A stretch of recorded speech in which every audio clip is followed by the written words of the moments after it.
Hello and welcome to another episode of Scott Reads Comics.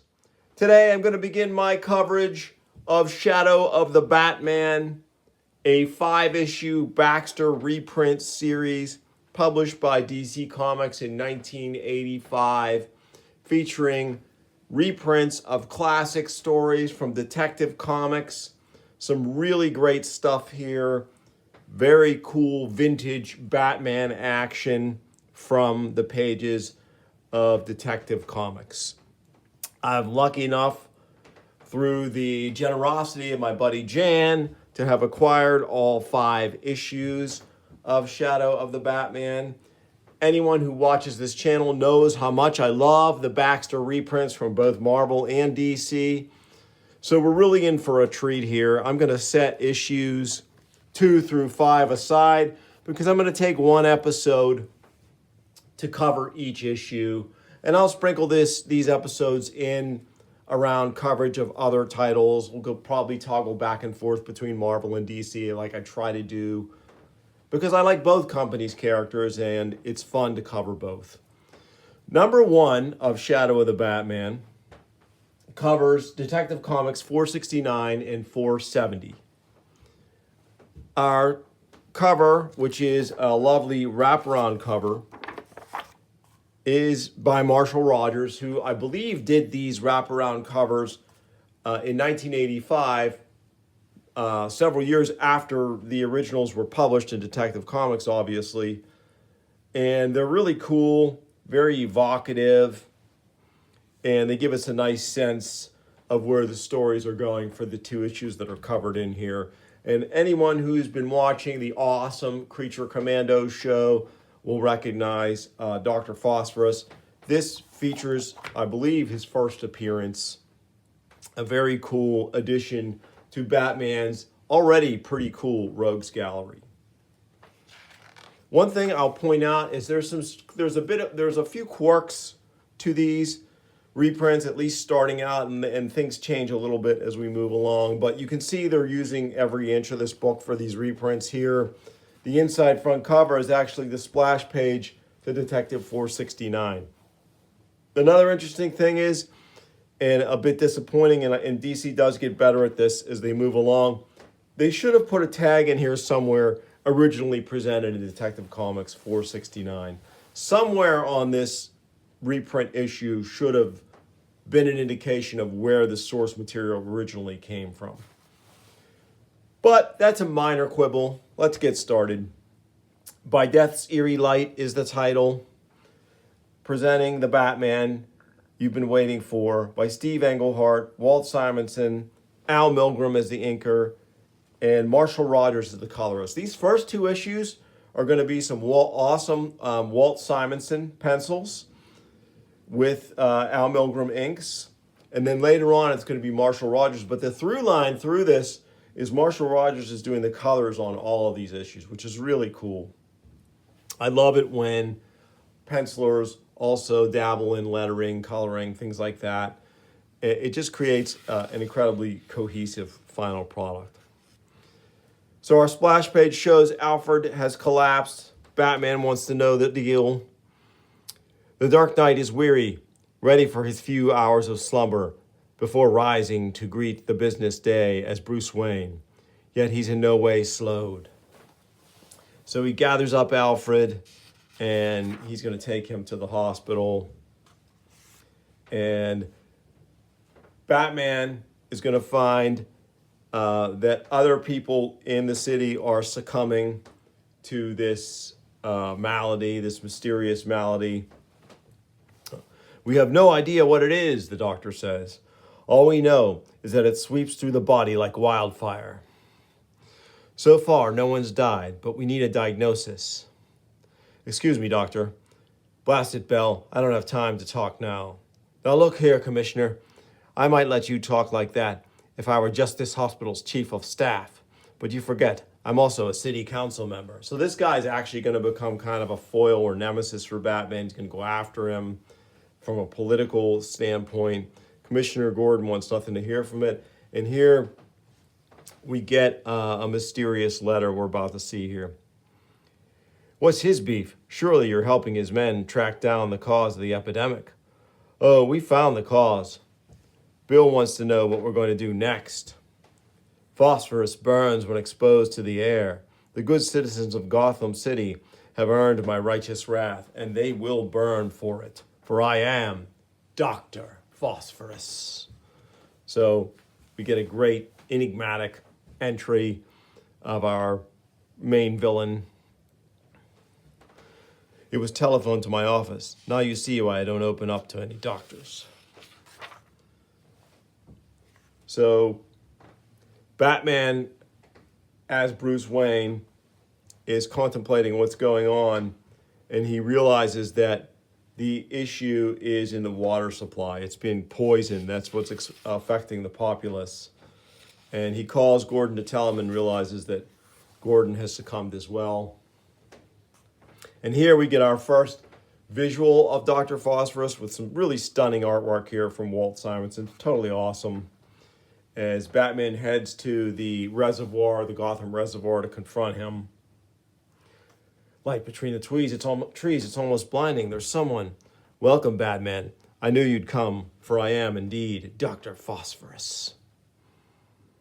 It was certain we would meet, you, the sworn defender of Gotham City, and I, its pitiless nemesis. So he's a bit of a theatrical villain, a bit campy, but very dangerous as Batman finds he's got like this damage field, this burning damage field, which if you engage in melee with him, you're going to get burned.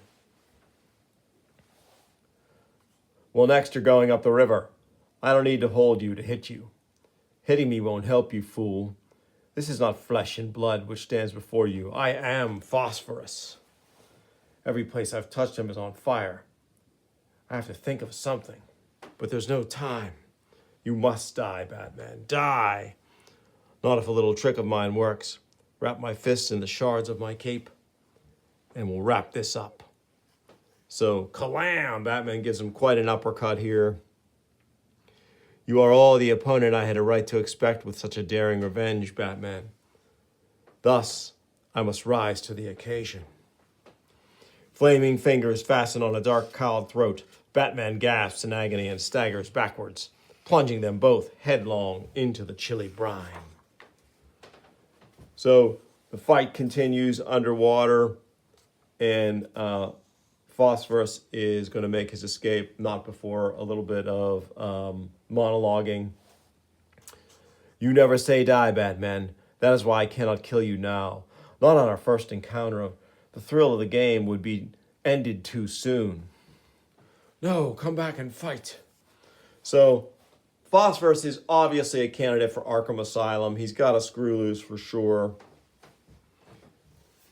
And here we're going to get his origin. The origin of Dr. Phosphorus. Good evening, Dr. Bell. I have come for you.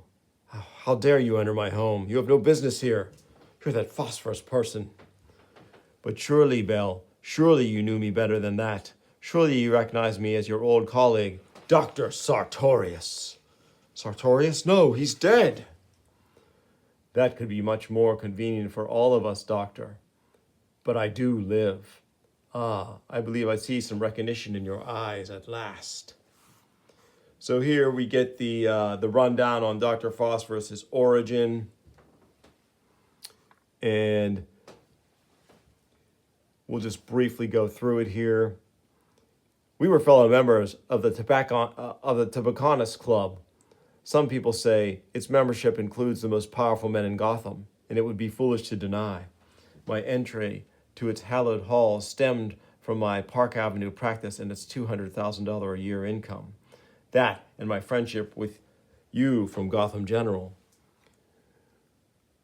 where that led me to the Tobacconists Club and a meeting with both our beloved City Council Chairman, Boss Rupert Thorne.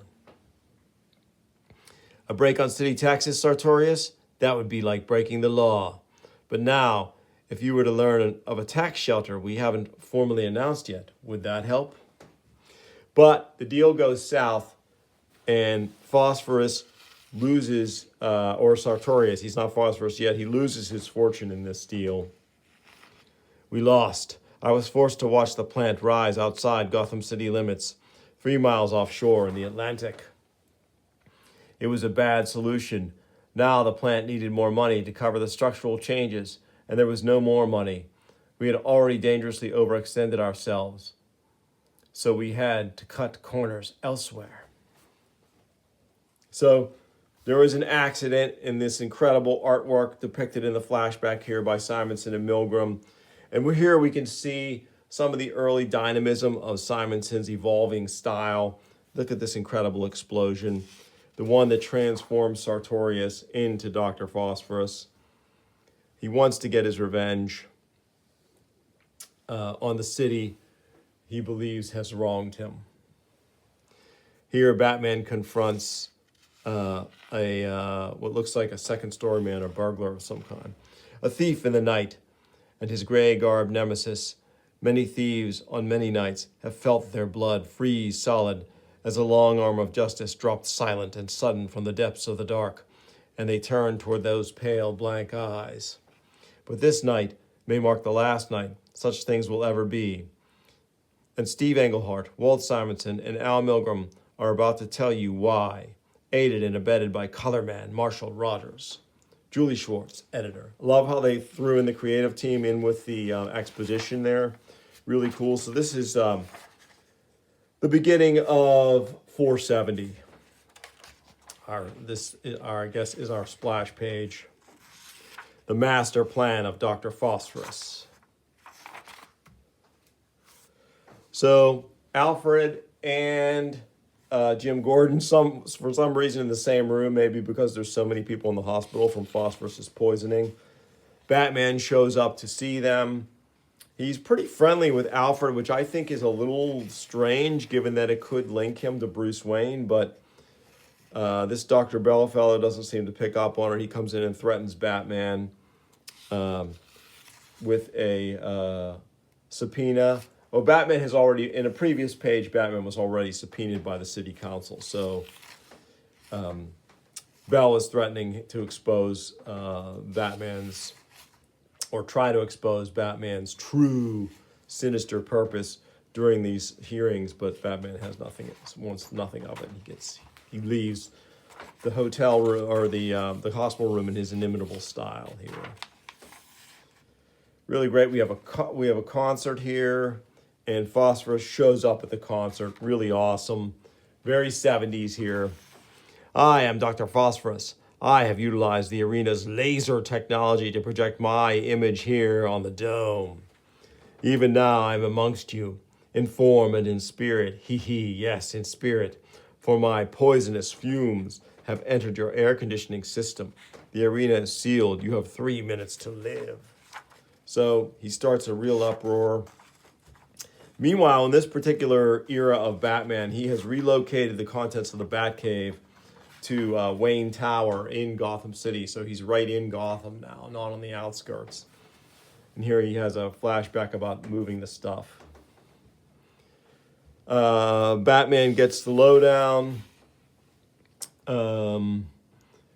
from this police chief, O'Hara, who I believe he was in the Batman 66 TV series, I think, that they're no longer to cooperate with Batman by order of the city council. With Jim Gordon laid up, he can't run interference. Great use of the Batboat in this episode, really cool, or in this issue. We can see it in action here, and Simonson does a nice job rendering it. Really neat here. Batman chooses not to fight. There's a bunch of these thugs here who have been told to keep him out from investigating what's going on at this power plant. And he decides discretion is the better part of valor. I see one heck of a lot of guards around here. Good night, boys. I'll be seeing you again. So he makes an appearance as Bruce Wayne on his yacht. There's Rupert Thorne again. And we have the introduction here of Silver St. Cloud, who will become a romantic interest of Batman's during this Englehart run. And there'll be some Len Wein writing later on as well, I think, in the last issues of this sort of new, more revitalized take on Batman. which is kind of what they build this as. Love these underwater sequences here. Really cool how he uses this jetpack underwater to get himself quickly from his pleasure boat to investigate the platform again. And he's just going to sneak around these guys instead of fighting them. But of course, Phosphorus is there. Welcome, WAP. It's not that easy, Phosphorus. We have too much to settle between us. Massive radioactivity's too hard to come by. And this place was locked up too tightly, too fast. You had to be here, and I came to fight. Got it? Fool? You're a fool to want another touch of my hands. I don't particularly, and I'm no fool. This time, I'm wearing one of my special costumes, resistant to radioactivity. So Batman has adapted his tactics and equipment, and he's able to more successfully fight Phosphorus. And Phosphorus's powers here prove to be his own undoing. But then Dr. Phosphorus glances upward. My God, I'm melting the beam. And the Batman? This has to be perfect. It is. The Batarang line hooks like a pendulum in a half a clock. He crashes to a jolting halt. And as his eyes clear, you can see Phosphorus falling to his apparent doom. It's a terrible way to go, but if anybody deserved it, he did. Gotham will breathe easier tomorrow. And yet, I still have the feeling he had something to do with the city's turning on me. What a night. So Bruce Wayne makes it back to his yacht with cool shot here. I love the colors by Marshall Rogers here, showing that sort of iridescent green glow from the power plant. And Wayne is back, and he has a little encounter with Silver St. Cloud. And she begins to suspect something. So we're just ships that pass in the night? Lady, I could make a pass at you any night. Come on, let's get some food and talk it over. Now that's odd. His hair was damp. I wonder why. The plot thickens next issue with the return of Hugo Strange. So we get a really interesting Hugo Strange two-parter starting up in the next issue. There's also a backup story, sort of a macabre horror short story. I think this one is actually, this one is actually drawn by Marshall Rogers. And it's pretty cool, but I'm not going to linger on it. And of course, they're using the back inside cover for the last page here. But the Hugo Strange story, we'll talk more about it when I cover issue 2 of Shadow of the Batman, but it's got a really cool angle to it that I think we're going to see repeated with Craven's Last Hunt in the 80s for Marvel. It's kind of a neat angle. But yeah, this is the Shadow of the Batman #1. I love these Baxter reprints. It's a bit rough to start, but they sort of refine the process moving forward. And it's just a great way to acquire, because these Detective Comics issues from this era have gotten a bit pricey. And if you want the single issue reading experience, you get 2 of them for a few bucks. I think Jan, when he got these for me, he was in Chicago. I think he paid $2 each for them. So if you look hard enough in the right spots, you can find them for a decent cost, and they're well worth whatever you pay. I hope you enjoyed it. Please like and subscribe. Tell your friends. I'll bring you more soon on Scott Reads Comics. Thanks for watching.